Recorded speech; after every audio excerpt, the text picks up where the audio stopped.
சேலம் தரணிதரன், குடியரசு துணைத் தலைவரை தமிழ்நாடு ஆளுநர் சந்தித்ததை எப்படி பார்க்குறீங்க? நான் இந்த விவாதத்தில் ஒரு லைனில் ஆரம்பிக்கிறேன். அம்பேத்கர் அவர் சொன்ன லைனில் அவர் சொன்னார், Ambedkar's warning was that it is not the constitution which is bad, which is the man that is wild. The institution is only as good or bad depending on the people who have it. என்ன சொல்ல வராங்கன்னா, ஒரு நாட்டோட கட்டமைப்பு வந்து நல்லதா மோசமானதாங்கிறது யார் கையில் இருக்குது அப்படிங்கிறது வச்சு தான். இந்த நாடு எப்படி ஆயிடுச்சுன்னு வந்து பார்த்தா, குரங்கின் கையில் கிடைத்த பூமாலை மாதிரி. பூமாலை எதை சொல்கிறேன்னா, இந்த நாட்டோட அரசியலமைப்பு சட்டத்தை. குரங்கு யாருன்னு மக்களுக்கு தெரியும், அதை நான் சொல்லலை, சரிங்களா? இப்போ ஒரு இது வந்து இதோட ஒரு சாதாரண எக்ஸாம்பிள் எதுவுமே கிடையாது. ஒரு 8வது ஃபிசிக்ஸ், ஆனால் மக்கள் தானே வாக்களிச்சு, அதான் நான் சொல்ல, அதே தான் நான் சொல்கிறேன். 8வது சிவிக்ஸ் உங்களுக்கு எக்ஸ்பிளைன் பண்ணுறேன். 8வது கிளாஸ் சிவிக்ஸ். சார் இருங்க, நான் சிவிக்ஸ் கிளாஸ் எடுத்துக்கோங்க, சிவிக்ஸ் கிளாஸ் எடுத்துக்கோங்க, வரேன் இருங்க. நிறைய நீங்க தயவு செய்து அனுமதிக்காதீங்க. சரி சரி, நீங்க சொல்றீங்க நான் உங்களை பேயின்னு சொல்லட்டுமா? ஏங்க யாருமே சொல்றீங்களே, மக்கள் முடிவு எடுத்துவாங்க தானங்க சொன்னேன். மக்கள் யார் வேணாலும் முடிவு எடுத்துக்காங்க, தரணிதரன் கூட நினைக்கலாம் அவங்க மக்கள். நீங்க ஒண்ணு சேர்த்து பண்றீங்க, நீங்க பாஜக செய்யறவர் நீங்க உங்களை நினைச்சுக்கிறீங்க. நானா கூட இருக்கலாம், ஏன் இந்திரகுமார் கூட இருக்கலாம், மக்கள் புரிஞ்சுக்குவாங்க தானே சொன்னேன். சார் இப்ப நான் 8வது சிவிக்ஸ் கிளாஸ் சொல்லிடுறேன். ஜனநாயகம், டெமோக்ரஸினா என்ன? Indirect, direct, indirect, 2 type democracy இருக்கு. இப்போ இந்த தமிழ்நாட்டில் 8.4 கோடி மக்கள் இருக்காங்க. இப்போ ஜனநாயகம்னா என்ன, மக்களுக்கு என்ன நினைக்கிறாங்களோ அது சட்டமா ஏத்துறது. 8.4 கோடி மக்களையும் ஒரு இடத்துல உட்கார வச்சு சட்டம் போட முடியுமா? முடியாது, வாய்ப்பு இல்லை, ஏன்னா இடம் பத்தாது. அதனால என்ன சொல்றாங்கன்னா, அவங்க பிரதிநிதிகளை தேர்ந்தெடுப்பாங்க. இப்போ தமிழ்நாட்டில் 2 லட்சம் பேருக்கு ஒரு பிரதிநிதி, சரியா? ஒரு லட்சத்துக்கு 2 லட்சம் பேருக்கு ஒரு பிரதிநிதி. அந்த பிரதிநிதி ஒரு இடத்துல உட்காந்து அந்த எந்த மக்கள் அவங்க வாக்களிச்சாங்களோ அந்த மக்களுக்காக அவங்க முடிவெடுப்பாங்க. அந்த முடிவெடுப்பாங்க, அவ்வளவுதான். அதான் சட்டமன்றம். இப்ப இந்த மக்களால் தேர்ந்தெடுக்கப்பட்ட சட்டமன்ற உறுப்பினர் முதலமைச்சர் தேர்ந்தெடுக்கிறாங்க, ஒரு அமைச்சரவை குழுவை உருவாக்குறாங்க. ஸோ இப்போ அந்த சட்டமன்றத்தில் ஒலிக்கிற குரல் யாரோட குரல்? 8.4 கோடி தமிழ் மக்களோட குரல். அப்படி அவங்க மக்களால் தேர்ந்தெடுக்கப்பட்ட பிரதிநிதி மக்கள் சொல்றதை செய்யாம அவனுக்கு சொல்றதை செஞ்சுட்டு இருந்தானா, அவன் சாவர வரைக்கும் மக்கள் அவனை பிரதிநிதியா தேர்ந்தெடுக்க மாட்டாங்க. ஒருத்தர் மக்கள் குரலை சிறப்பாக ஒழிச்சிட்டு இருந்தாருன்னா, மக்களுக்கு என்னத்தையோ செஞ்சுட்டு இருந்தாங்கன்னா திருப்பி அதை மக்கள் அவர் தேர்ந்தெடுப்பாங்க. இப்ப நாங்க நீட்டுக்கு திராவிட முன்னேற்ற கழகமும் தமிழ்நாடு அரசும் வேண்டாம்னு சொன்னா, இது திமுகவோட தனி கொள்கை கிடையாது. தமிழ்நாட்டில் இருக்கிற 8.4 கோடி மக்களோட கொள்கை. என்ன கொள்கை? நீட் வேண்டாம். அதில் 0.01% பாஜக காரங்களா இருப்பாங்க, அவங்கள தவிர எல்லாரும் நீட் வேணாங்கிறாங்க. அதுதான் சட்டமன்றத்தில் நாம முடிவெடுக்கிறோம். இப்போ அதை வந்து எப்படி வந்து ஒரு ஆளுநரால் உட்காந்துருக்க முடியும்? ஆளுநர் என்பவர் யாரு? ஆளுநர் என்பவர் ஒன்றிய அரசால நியமிக்கப்படுறவர், தேர்ந்தெடுக்கப்படுறவர் இல்ல. ஒன்றிய அரசு எங்க மக்கள் வாக்களிச்சிருக்காங்களா? கிடையாது. இங்க வாக்கு சதவீதம் என்ன? தனிச்சு நின்னா நான் 2% கூட கிடையாது, நோட்டா கீழே. காலங்காலமா இருக்க நடைமுறை, காலங்காலமா இப்ப எதுவும் பண்ண தான் வரேன். நியமிக்கிறவர். இப்ப ஒரு கேள்வி கேட்டார், புதுசா இல்ல, சொல்லி முடிச்சாங்க தான் வரேன். இதுக்கு முன்னாடி இப்படி நடக்கல, சொல்ல வரேன். இப்ப ஒரு விஷயம் இருக்கு. இப்ப மக்களால் தேர்ந்தெடுக்கப்பட்ட அரசு அவங்கள மக்கள் வரிப்பணத்தை செலவு பண்ணி இங்க பல்கலைக்கழகத்தை நடத்துறாங்க. அந்த பல்கலைக்கழகத்துல எப்படி நடத்தலாங்கிற முடியுமா யாருக்கு இருக்கணும்? தமிழ்நாடு மக்களுக்கு. யார் மூலமா? மக்களால் தேர்ந்தெடுக்கப்பட்ட திராவிட முன்னேற்ற அரசு மூலமா.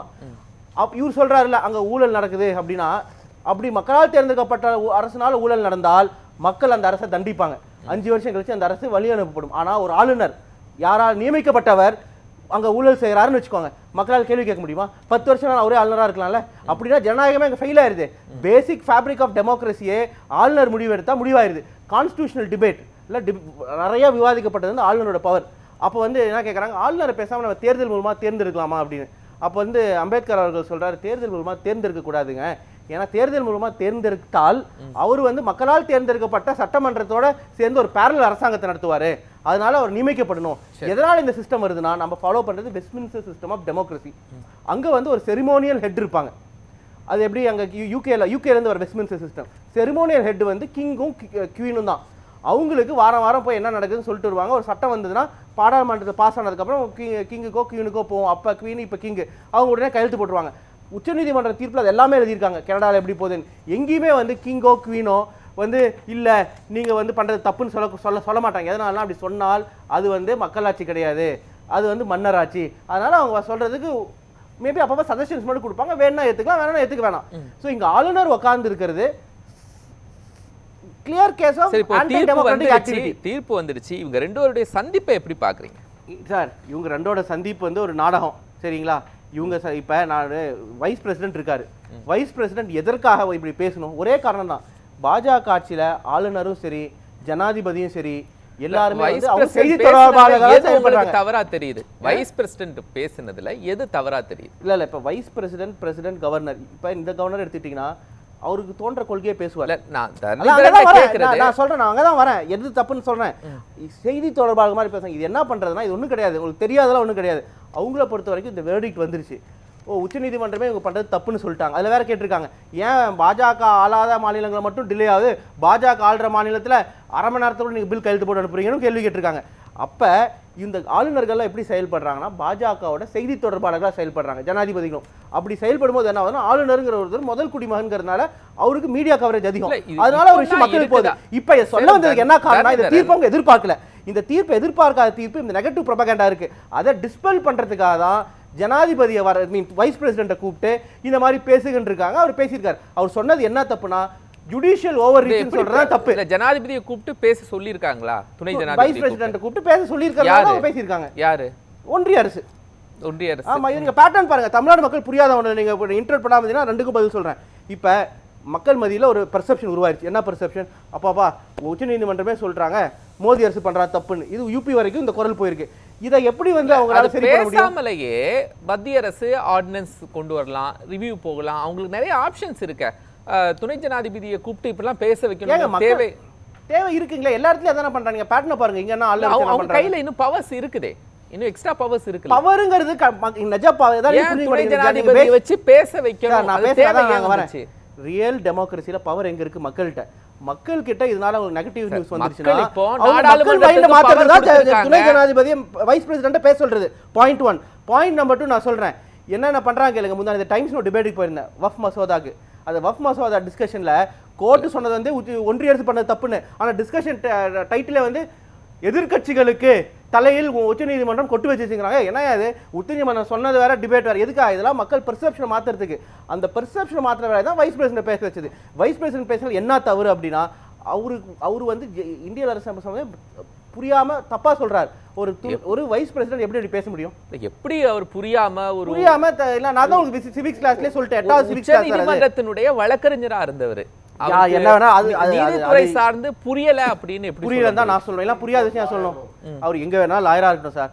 ஆனா அவர் சொன்னது ஒண்ணு தெரிஞ்சு மக்களை முட்டாள்னு நினைச்சு பேசியிருக்கலாம். இல்ல நிஜமே புரியாம இருந்திருக்கலாம். நான் 8th கிளாஸ் சிவிக்ஸ் சொல்லிட்டேன். அண்ணாமலை ஐபிஎஸ் நாங்க ஏதாச்சும் ஒரு புரிதல் இருக்கா? கணக்கு கூட ஒழுங்கா போடுறது இல்ல. ஒரு கிடைச்ச புத்தகம் ஒரு நாளைக்கு 10 புத்தகம் படிச்சிருக்காரு. ஏதோ படிச்சது தெரியுதா? அதெல்லாம் இப்ப வேண்டாங்க. அதெல்லாம் அதனால வந்து அவர் வந்து அதனால அவரு அதனால அவர் சுப்ரீம் கோர்ட் லாயர் அப்படிங்கறதுனால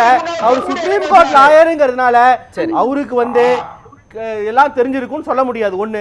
ரெண்டாவது, தெரிஞ்சிருந்தும் தவறா பேசியிருக்கலாம். ஆனா அரசியலமைப்பு சட்டம் கிளியரா சொல்றது என்ன? இந்த சுப்ரீம் கோர்ட் என்ன பண்ணிருக்காங்க? ஆர்டிகல் 200 படிச்சு என்னன்னு எக்ஸ்பிளைன் பண்ணிருக்காங்க. அவ்வளவுதான். ஆர்டிகல் 200 எக்ஸ்பிளைன் பண்ணிருக்காங்க. இதுக்கு முன்னாடி ஏதாச்சும் ஆளுநர் இப்படி உட்கார்ந்துருந்தாங்களா 2014க்கு முன்னாடினா கிடையவே கிடையாது.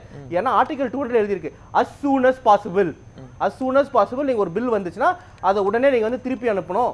அப்படி இல்லைன்னா ரீகன்சிடரேஷன் போட்டு அமெண்ட்மெண்ட்ஸ் சஜஸ்ட் பண்ணி நீங்க அனுப்பலாம். ஆனா அது திருப்பி உங்களுக்கு அமிச்சாச்சுன்னா உடனே வந்து ஆளுநர் கையெழுத்து போட்டு தான் as soon as possible வார்த்தை இருக்கா?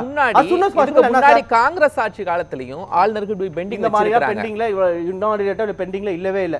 இந்த மாதிரி அதே ஒரு செகண்ட், அதாவது ஒரு சின்ன குறுக்கீடு தான், தயவுசெய்து மன்னிச்சுக்கிடுங்க.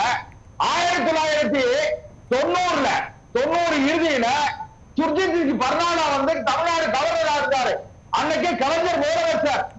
கலைஞருடைய அரசை ஆர்டிகல் 356 பயன்படுத்தி கலைஞரோடு சொல்லி மத்திய அரசு சொல்லும் போது அதுக்கப்புறம் குடியரசுத் தலைவர் பண்ணாரு. சுர்ஜித் சிங் பர்னாலா கலைஞருக்கு ஒப்புதல் கொடுக்க மாட்டேன்னாரு.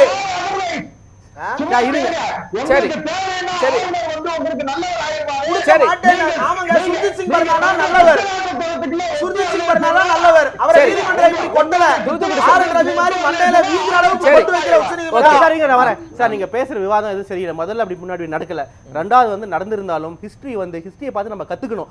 அப்ப வந்து நான் ஒருத்தர் தப்பு செஞ்சாரு அதனால அந்த தப்பு நான் திருப்பி செய்வேன்னு சொல்றது வந்து எந்த விதத்திலும் நியாயம் கிடையாது. ஆனா திராவிட முன்னேற்ற கழகம் 1949 இருந்து இன்னைக்கு வரைக்கும் மாநில சுயாட்சிக்காக குரல் கொடுத்துட்டு தான் இருக்கு. அப்பயே அறிஞர் அண்ணா கேட்டாரா எதுக்கு ஆட்டுக்கு எதுக்கு தாடி நாட்டுக்கு எதுக்கு ஆளுநர்னு கேட்டாரு. அதுல இருந்து நம்ம ஆளுநர் தேவையில்லைங்கிறத நம்ம பேசிட்டு தான் இருக்கோம். அதனால நீங்க கேட்கிற கேள்வி சம்பந்தம் இல்லை. ஆனா ஒரே விஷயம், ஜுடிஷியரி சம்பந்தம் இருக்கு. அதுக்கப்புறம் மத்திய அரசோட கூட்டணியில இருக்கும்போது நான் எப்படி சார் பேசுறது? இல்ல சம்பந்தம் இல்லைன்னு சொன்னீங்கல்ல, அதுக்கப்புறம் மத்திய அரசோடு பல ஆண்டுகள் கூட்டணியில இருக்கும்போது இதே கேள்வி எழுப்பி இருக்கணும்ல. எழுப்பி தான் சார் இருந்தா, யார் எழுப்பாம இருந்தா? அதனாலதான் நீட் வந்ததா? அப்ப நீட் வரல, சிஏ வந்ததா? வரல, என்னாச்சு வருதா? ஏன் பாஜகவோட கூட்டணியில் இருந்தோம்? பாஜக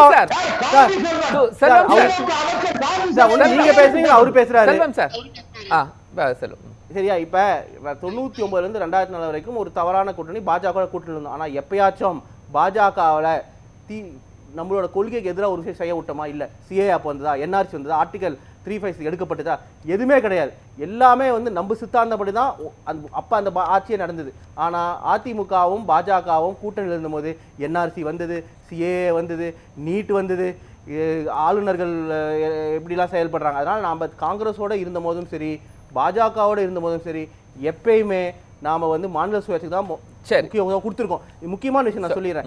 இடியை பத்தி பேசும்போது இடி பத்தி என்ன சொன்னாங்க உச்சநீதிமன்றம்? நீங்க இடி போன மாசம் தான் சொல்லியிருக்காங்க, என்ஃபோர்ஸ்மெண்ட் டைரக்டர் ஃபிஷிங் எக்ஸ்பெடிஷன்ல ஈடுபடக்கூடாதுன்னு.